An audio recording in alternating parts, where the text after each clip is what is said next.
This is K-12 Tech Talk. K-12 Tech Talk.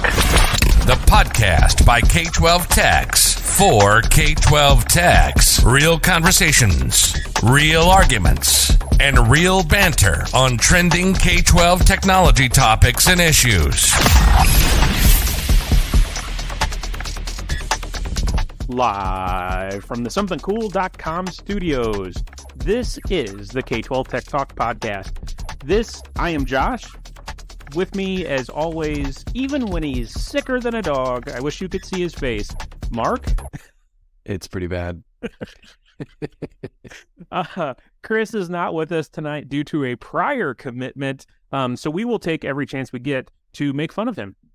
I thought we put Chris on suspension because he screwed up the visor URL last week. That is what happened. I didn't get that memo from HR, but you're right. I think that's right. So Chris did really screw up with visor. So for our listeners and for visor, we apologize. We're just going to say now, visor.cloud, VIZOR.CLOUD. Don't listen to Chris's last ad. Hopefully he fixes it tonight. But yeah, we're really sorry, visor.cloud. We're proud to have you on here as a sponsor. Listeners, go show him some love.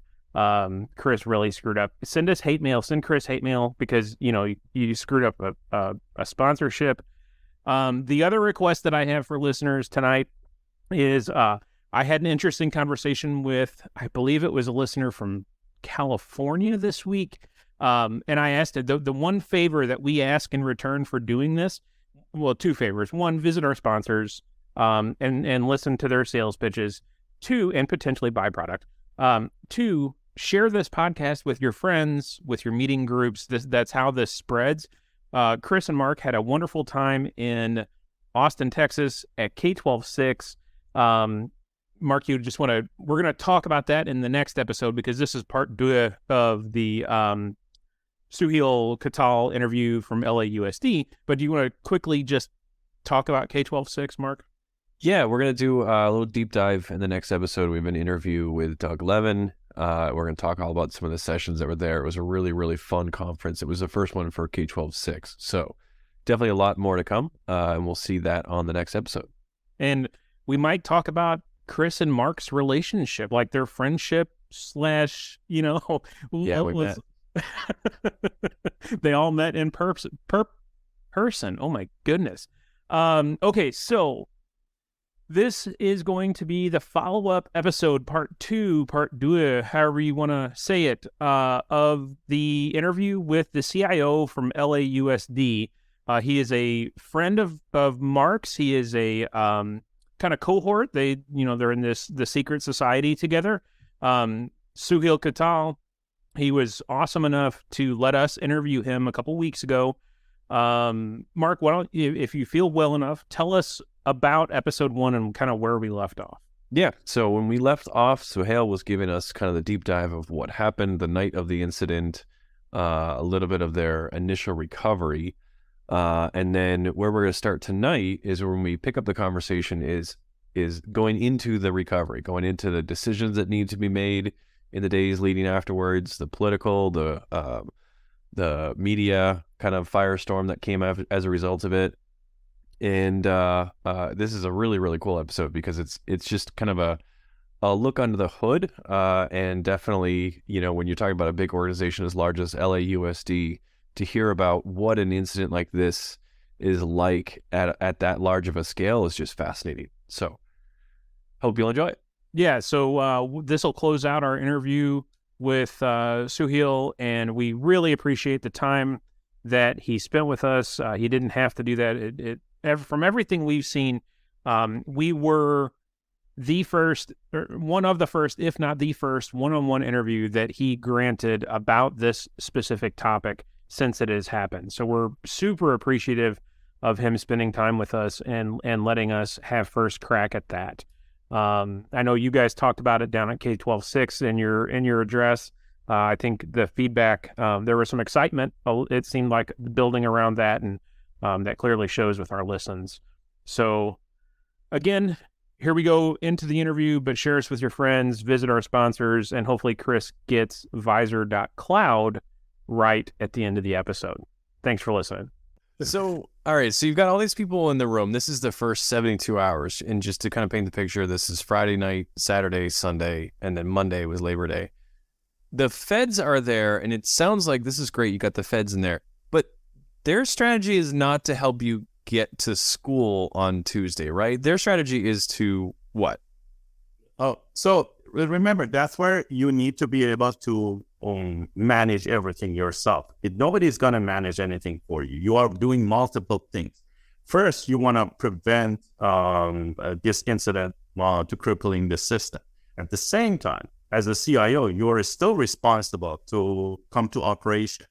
So people think these stages of the cybersecurity response, they coming in sequence. Oh, you did the detection. Now you get to the response. Now you get to eradication and recovery. These are steps you need to follow. Like the way that they show it in the chart, probably you saw this cycle. Oh, yeah. Chart.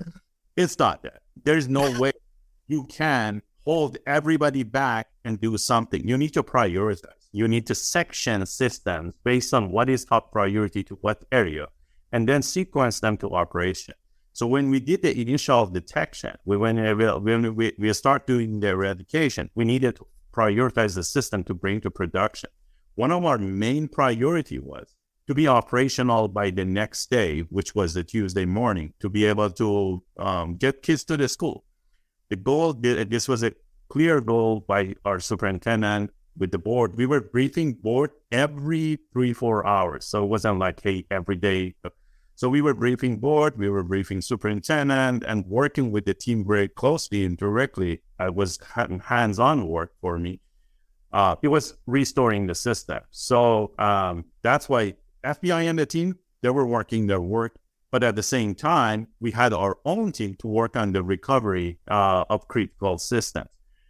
Some ways you can divide and conquer, and that's the way that we decided to do. We pulled our resources from any area around that and focus on the recovery. And recovery, sometimes if you have a proper recovery plan, you can take some action with a modified version, especially when your system could be potentially compromised.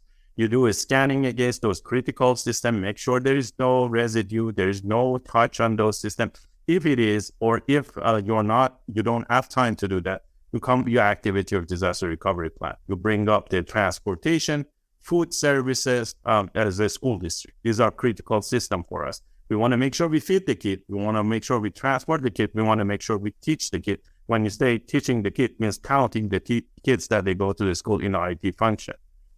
So for me, the goal is my transportation system going to be up and running for the next day? Is my food services going to be up and running by the next day? And if my student information system be able to take attendance, and ultimately if my LMS is going to be available. By the way, LMS now added to the mix post-pandemic, now is a critical system. It wasn't as critical. Right. Well, now it is.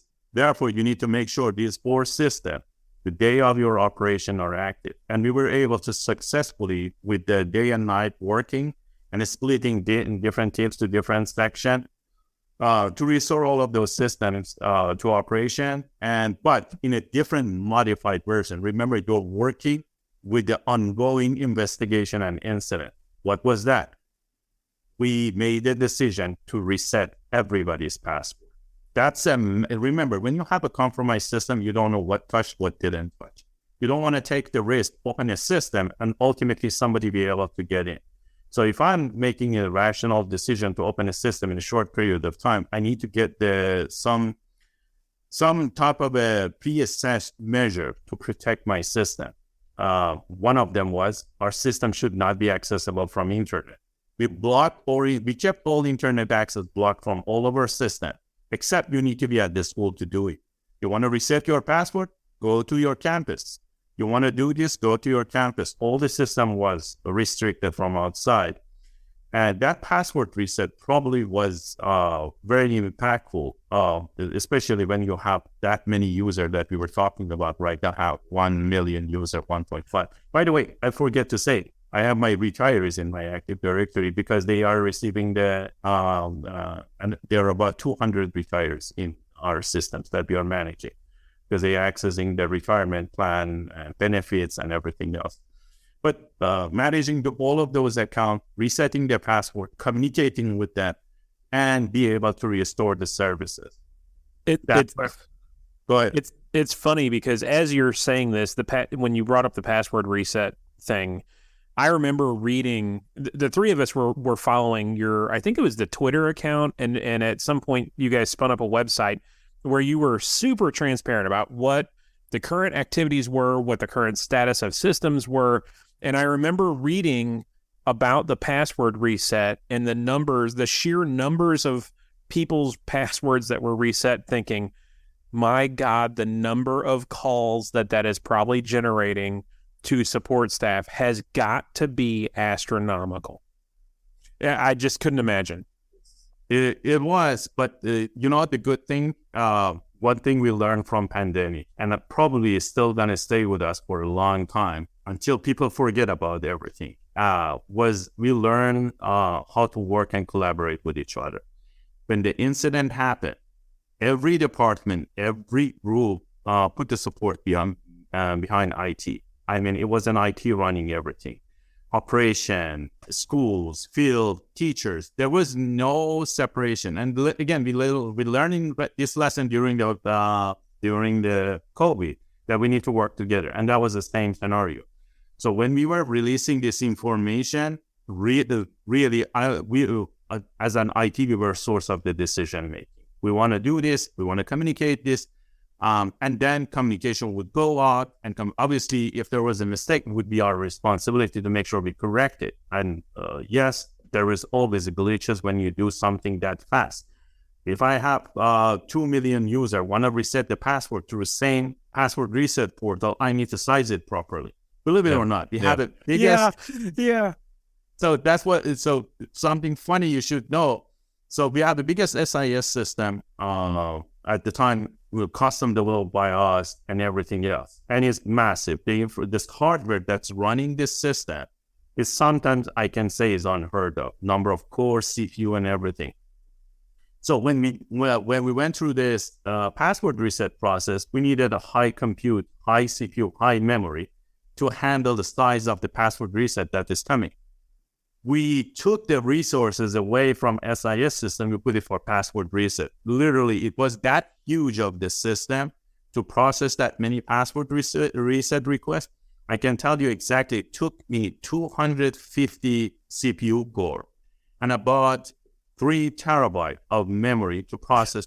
And again, these are, I'm using technical term, but you guys get Here it. he goes bragging again. Exactly, to process the password. Wow. 3 terabytes of memory. I have like 6 terabytes of SAN storage for my entire environment. So that just blows me away. That's amazing. Crazy. So you talked about the different systems that you had to get up and running: transportation, food services, the LMS. And by the way, the LMS is not just a classroom tool. You have students who are fully online. So there's password resets for students who are fully online and their LMS. But one thing I've always been fascinated by is there has to be this conversation between you and the department heads, transportation, for example, to say, here's the status of your system. At some point, I'm going to give you a go, no go, meaning you have access to your system or you don't. Can you describe a little bit about the conversations you had with department heads around you need to start to activate your contingency plans for Tuesday? Yeah.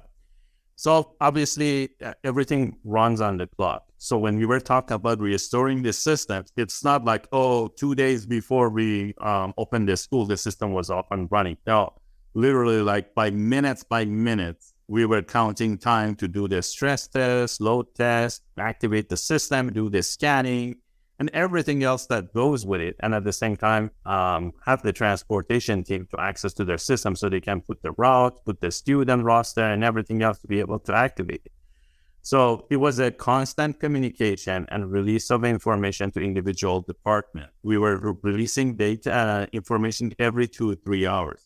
There was information, actually, I was even sending to superintendent every 15 minutes, literally every 15 minutes. So the communication was very rapid and very current, because if your information wouldn't get to them on time, it has no value. The information for yesterday it's out of date. It's like a 6 months old information when you are in the middle of rapid recovery.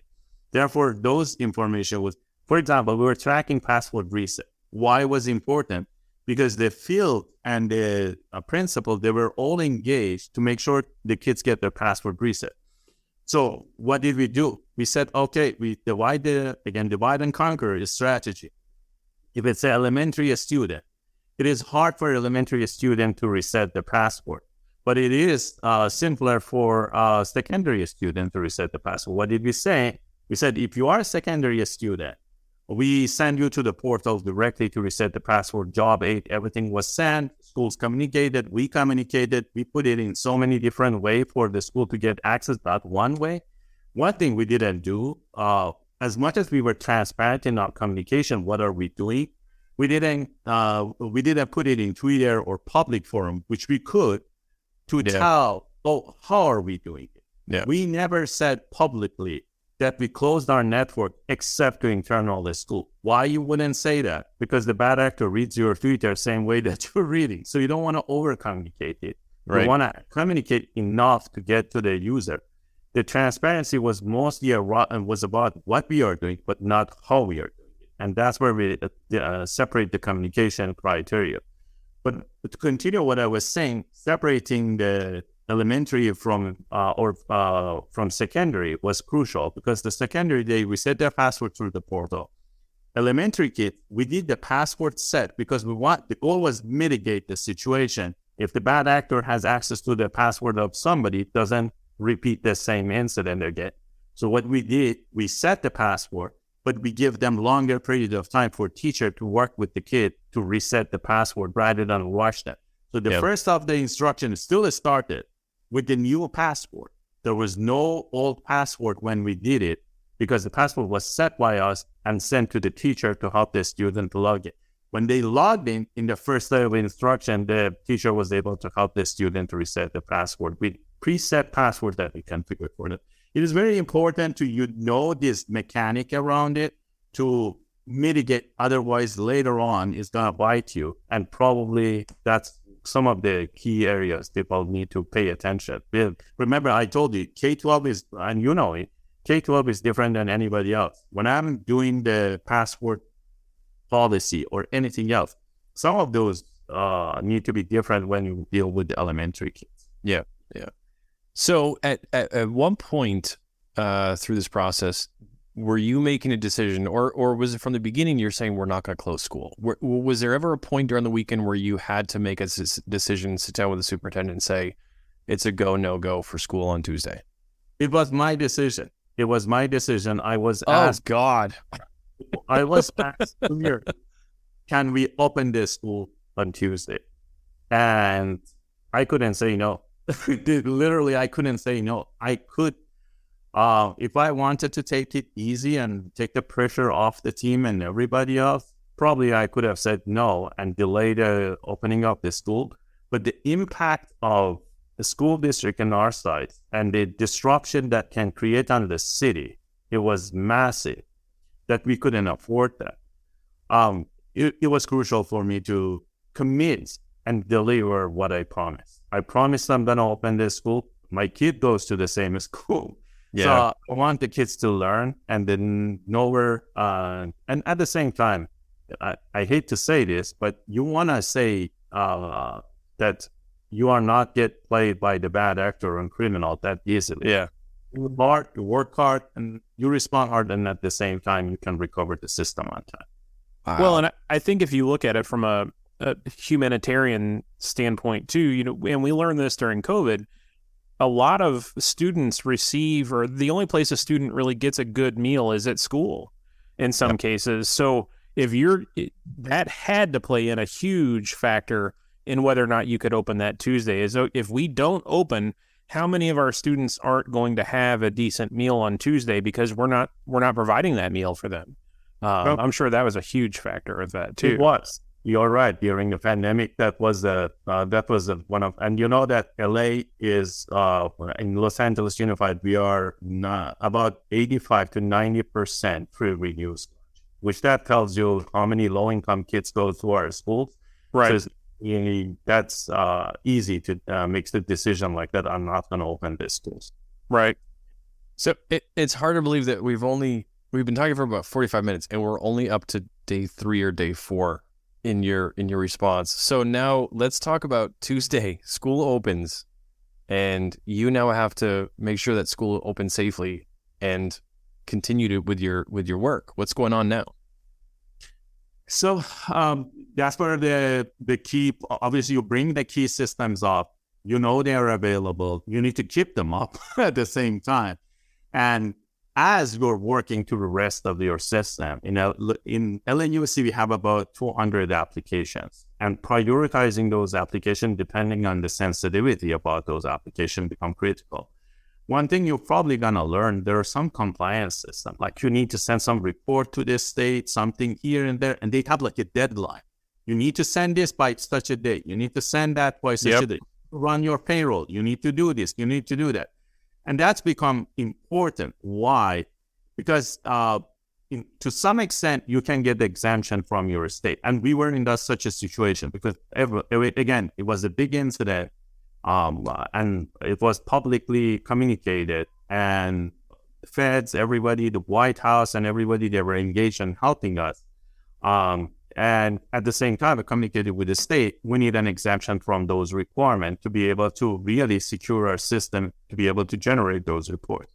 So it was important. Some of those decisions was made to prioritize the system based on compliance, based on need, based on priorities to gradually build. So there are different priorities. Usually you say, okay, tier 1 system, critical, bring it up. The rest of the system, if you look at through disaster recovery plan, most of the time you don't see clear definition. What are those systems and the priorities that they need to come up? And I think that's become important. People usually ignore the tier 2 systems priority, but it is important. It's not as important tier 1. It's not going to prevent you to open your school, but it's going to be your headache post-production. Right. Because you need to be bringing them on time, but you need to know which one first. And that was a part of our process. And we were able to actually, as a result of that, develop a proper business continuity plan per department. I'm not talking about IT business continuity plan. I'm talking about the departmental business continuity plan to be able to have an updated access to their technology at the time that they. So let's talk a little bit about, we've heard your responsibility and you were making a lot of the decisions. But I'm sure there were still some things that the superintendent had to handle, or give interviews, make decisions, make certain calls. Can you talk a little bit about his response to the situation, his support for you and your team, buying pizza if he bought pizza a night or two, that kind of discussion around that? So definitely the main decision maker on all of this, especially when you look at the impact of the school and incident, ultimately was the superintendent. Yes, he may ask my opinion, do we need to open the school or not? Ultimately, it was his decision, should we open the school or not? It was my opinion that I'm going to make it ready. He trusted me that I can bring it up, and I delivered. The rest of it was his decision. Are we operationally ready to open the school? After what happened, what we went through, how the student, they're going to feel in the classroom and everything else. And that was a critical decision. I think that was one of the most important decisions that he made. Secondly, I think from the day one, he confirmed and he committed he's not going to negotiate with the bad actors. We never negotiated with them to pay the ransom or anything that they were requesting. They were requesting. We never said even how much. We never said that we're going to pay them or anything else. And in his word, and I repeat his word, make sure you always know what are your risks with them. So try to find out what they have. Because when you get talking about the data exfiltration, in that short period of time, you may have some data, some information, some logs, knowing what they may have had access. But reality, you don't know until you get you get something from them. And there's nothing wrong with that. But do not negotiate with them, because technically, they may give you a promise, they may give you your data, they may give you everything that you want if you pay them the ransom, but they still have access to your data. They're bad actors, just like they have another copy, they publish it, they sell it on the market, they do everything. So that was a recommendation from FBI as well, that essentially negotiating with the bad actor is not the wise choice. Although this bad actor, apparently I didn't know that, FBI confirmed for me, they usually deliver on their promise. In their website, they publish then your name and they call you partner if you pay them. And they don't release your information, but your name is going to be there. To me, that's worse than if they publish my data, if they call me a partner. In Sure. So technically, your organization pay them, they publish your name, they don't release your data, they call you partner.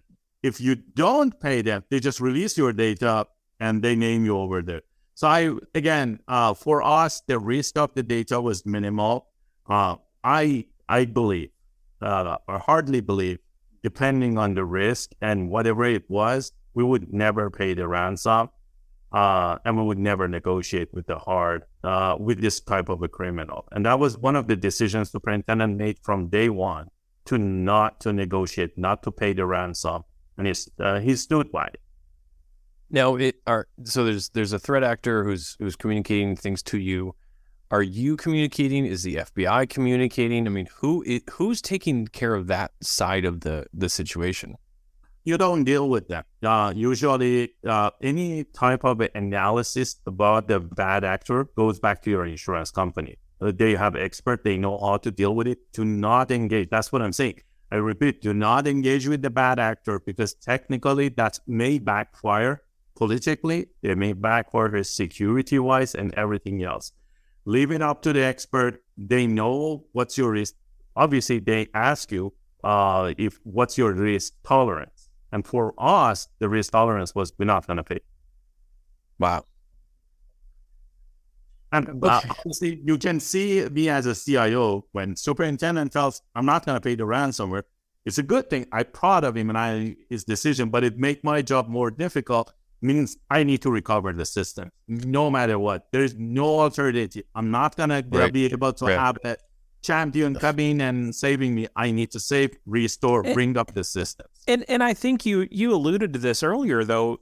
Even though most of these threat actors, if you pay them on the idea that you're going to get a decryption key, sometimes that decryption key doesn't work. Sometimes it does work. So you're 50-50 shot there.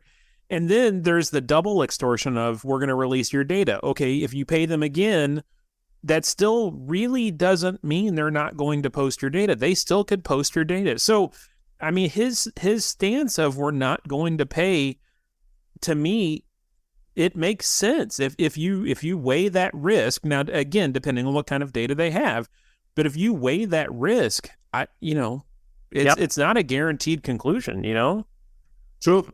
And exactly that. It's a criminal. You cannot exactly. You cannot trust. You never know what you're gonna get. And again, with the decryption key and everything else, again, and by the way, nowadays you mostly deal with the double extortion, because I assume most of the ransomware attempts are failing, because everybody learned the lesson. Keep your backup, man. Keep your backup. Don't worry about this. That's why they go with the data exfiltration, and that's where it's become tricky. How fast you can get this data exfiltration, and how can you stop them from continuing? And that, as early as you can detect it, would be crucial for the decision making around it. Which goes back to what's your post-recovery plan? What's your, for example, for us, it was implementing a security operations center. We had network operations center that was monitoring our network, but we never had the security operations center, which would be the result of this incident as part of a recommendation that came out of our IT security task force. Okay, so you just hit on it. One of the changes that you've made since the incident is a security operations center. Can you give us an idea of some of the other changes that you guys have put in place post-incident to improve either operationally? I mean, I know you probably can't get into what you've changed for security posture-wise, but Well, what are some of those small tweaks that you've made operationally, maybe, that could enhance a future incident? Sure.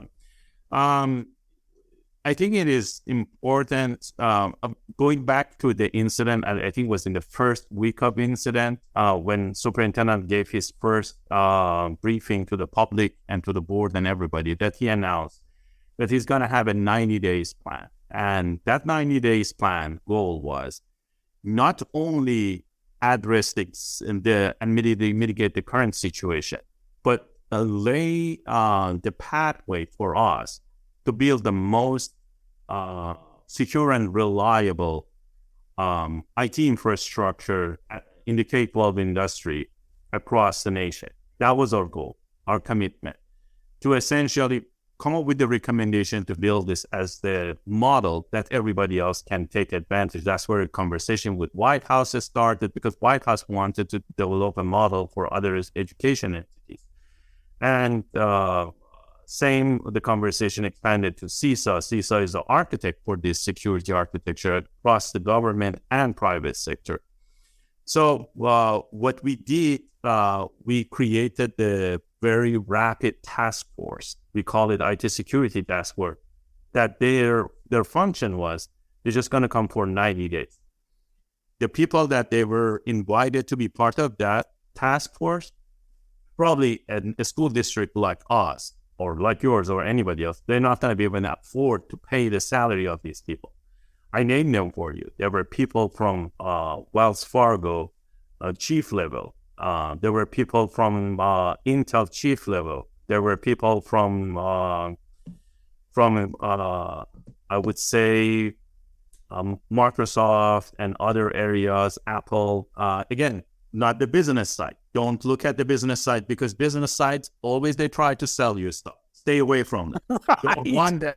And when you deal with the task force, you want operations side. When I have a CISO from let's say Apple, is nothing to do with the government sales or anything else. These are the people, they're protecting Apple IT department or the Apple employees from bad actors, or same other areas. So these were the even we got the resources from retired general that was working with the Air Force Cyber Command. So these people with a lot of experience in the cyber industry, that they are more advanced than K through 12. We know that K through 12 in cybersecurity, we are behind the rest of the industry. Even in IT, forget about security. I believe one of our analysis showed the education sector, the entire budget of the IT department in the education sector was about 5 to 10% of the entire organization budget. Believe it or not, our entire spending, I'm not talking department budget, buying devices, the school buying technology, everything. We summarized it, we were 2.5%. So the reality, below industry average when we talk about, because K-12, literally they dwarf us on the spending and this type of technology. So when you don't have those investing plan, you're relying on the resources that you have. The goal of that task force was to make a recommendation and review our strategies, what we have, what we implemented, the audit, the pen test, the incident that happened. And based on that, they make a recommendation for course correction. And those are the ones. Right now, we build a 3 years plan. Actually, it's a 4-year plan. The goal is to implement it in 3 years. The 3 years plan to revamp the security infrastructure and footprint of the LAUSD to become the one of the most secure and reliable infrastructure in the country. So from an outcome standpoint, okay, you've done this 90-day task force with these CISOs and other chief level operational folks from major industry. You have your report now. Are you going to be a good, and this is selfish, I'm just going to say this is purely selfish on my part. Is LA willing to be a good neighbor in your work with the White House and CISA? Will you guys publish, maybe confidentially to K-12s, a framework that we can follow that, okay, here's kind of a checklist of things that you need to be thinking about. These are the higher priority items that you need to be addressing as soon as possible, but this needs to be on your roadmap as well. Is the plan for you guys to be kind of a good neighbor in that method? Do you know? That's actually one of the things in part of our 3 years plan. And actually that was one of the asks from the White House and from actually the Cyber Command as well, that we need to educate other K-12. And literally there was a discussion about traveling, going to different school districts, sharing our experience and everything. Going on a podcast, right? Yeah. Doing on a podcast. Did you think he was going to say, no, we're going to be a bad neighbor, Josh? Well, I mean, I figured I'd ask that question. Hey, you just invite me, I will be there.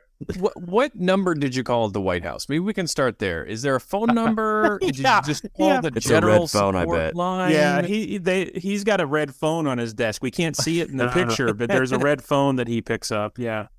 You would, I guarantee you contact your OGR, Office of Government Relations. They have all of those phone numbers for you to be able to expedite the calls. Yes. But definitely the superintendent always have an escalation access to the Department of Education, and from there you get to the White House. So that's the easiest way to tell you how to get to the White House. Now, one thing I think you haven't mentioned here is that your superintendent, as helpful as he's been, he's been on the job for a month, 2 months, maybe at the time. Yeah, he came. Yeah, he was maybe about probably 5 months. Wow. He started in the spring. Yeah. I didn't know that. Yep. Yeah, so he's brand new to LA, and he's probably looking at you and be like, "Is this part of the course? Does this happen all the time?" No, it was surprise. It was surprise for us as well. In LA, we never had the cyber incident like that. But one thing can tell you.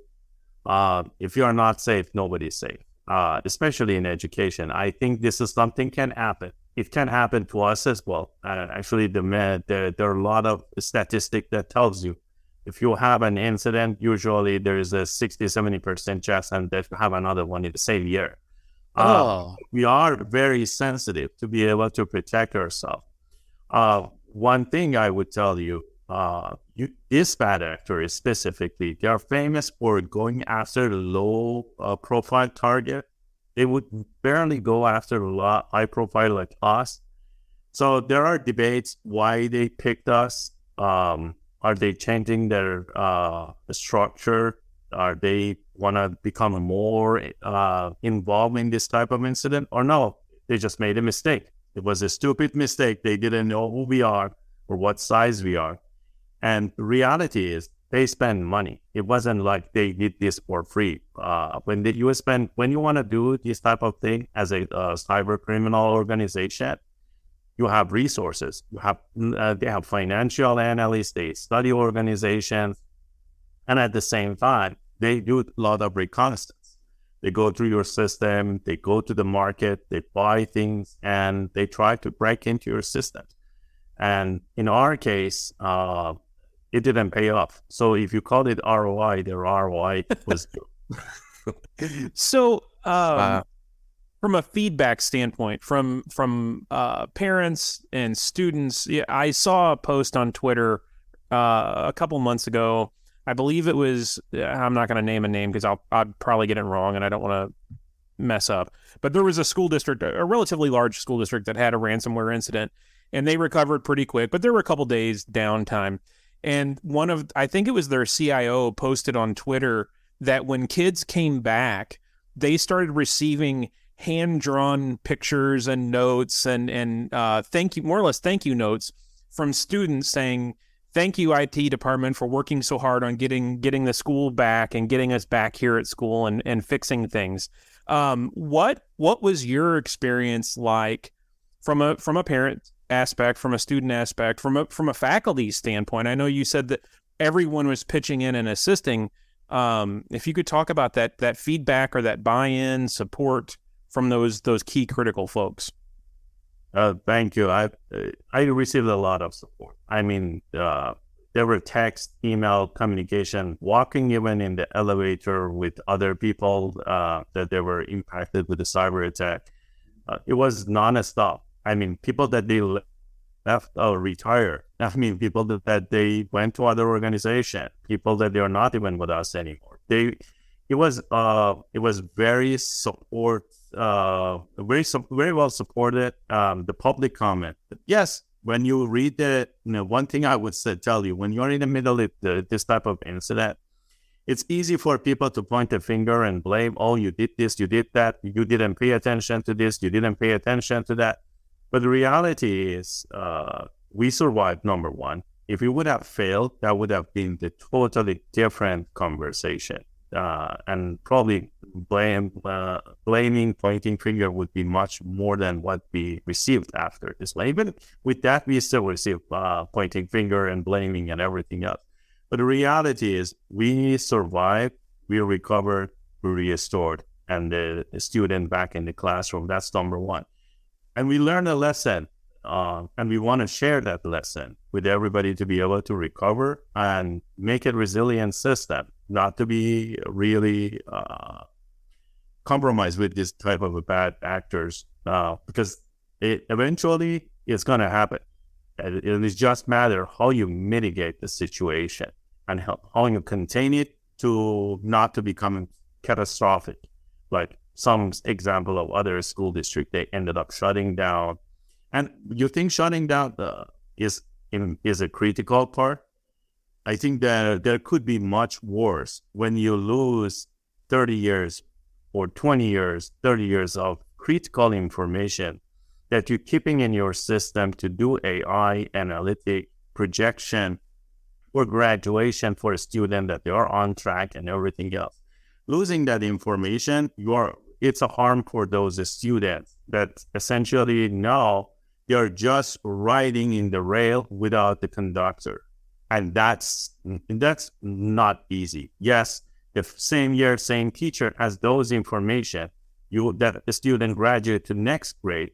What do you have to support the next teacher to support that the student is nothing when your information now up in the air and encrypted?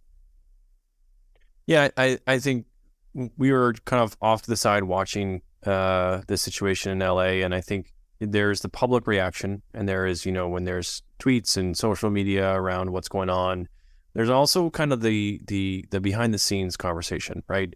The folks like us who are in the industry watching things. And I think generally speaking, those of us who are in the industry were both very impressed that LAUSD did not close.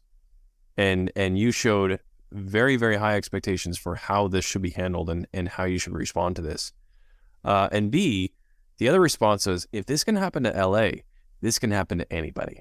So it's very heartwarming to hear that you're taking your roadmap and you are sharing this with the community. You are coming onto our podcast today to talk about what you experienced, to share the lesson and hopefully help another district prepare for something that could happen. So thank you so much, Soheil, for joining us today.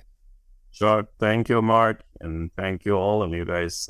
You're doing a good job sharing this information. Hopefully one day we can go more detail about the areas of the security and probably in the confidential way. And we're going to share that with other school districts to make sure, again, when we share, we want to make sure we don't give information out to the bad actors, but it's being used by the good actors like you and the rest of your team. Of course. Yeah. There needs to be a website that like vets users so that you can share, you're sharing that data or that information with vetted individuals who are in the industry. They're not a threat actor. That's something that's needed in this industry. I think that would make that job a little bit easier. And to some extent, I probably need to share with you guys. FBI has a structure called InfraGuard. And encourage you to be a member of the InfraGuard, because that's where, to some extent, is protected. It's more vetted people are part of that. And mainly because you need to do the full background check to be part of that conversation and share. Yeah. We appreciate your time. We don't want to keep you any longer. Hopefully the fire department put out the fire that they were going to. We do really appreciate you being as honest as you were tonight and being a good neighbor in the future with, sharing that framework with everybody when it's done, hopefully in a confidential manner. Any closing questions, Mark, Chris? Favorite pizza? You want to get? Oh, I don't know. Boston. You have pizza in Boston, Mark?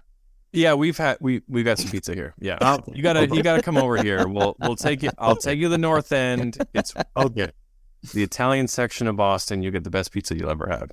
Okay, I didn't know that. But if it is, I go with pepperoni. That's All where right. you go. Okay. All right. Thank All you. right. Thank you very Thank you much. so much. Thank you. Bye. As we wrap up part 2, we want to thank our sponsors for making this happen. Let's talk about Visor. That's VIZOR. A recent NBC report revealed that a school district in Virginia lost 1,800 Chromebooks. That's quote-unquote lost, for a total loss of over $500,000. Auditors said that the district failed to have a process to monitor device collection when a student was withdrawing. That was a costly mistake, of course. So Visor, VIZOR, helps districts manage Chromebooks and other IT assets by automating best practices within their schools to avoid those kinds of situations. If you're interested in learning more about that, you're going to go to this website, visor.cloud. That's visor.cloud/K12 Tech Talk. That's us. Visor.cloud/K12 Tech Talk to get up to 20% off. You can learn more about them. Other sponsors, we got Fortinet. You can email FortinetPodcast@Fortinet.com. They got your FortiGate, your FortiEDR, your FortiToken, and whatever else Forti. They are the leader in cybersecurity solutions and services. Also, Extreme Networks, a proud sponsor of the K12 Tech Talk podcast. You can email Dominic there, DMayer, that's DMAYER, at extremenetworks.com for your networking needs. He can help you with specs. Also, look up their work with the Super Bowl. Provision Data Solutions. You got a Windows Server issue. You got some networking that needs to be upgraded, a problem you can't figure out. Get a hold of Provision Data Solutions. And then somethingcool.com. You can reach out to Jeremy there. That's Jeremy at somethingcool.com. And you can check out their cybersecurity offerings in the link description. MFA?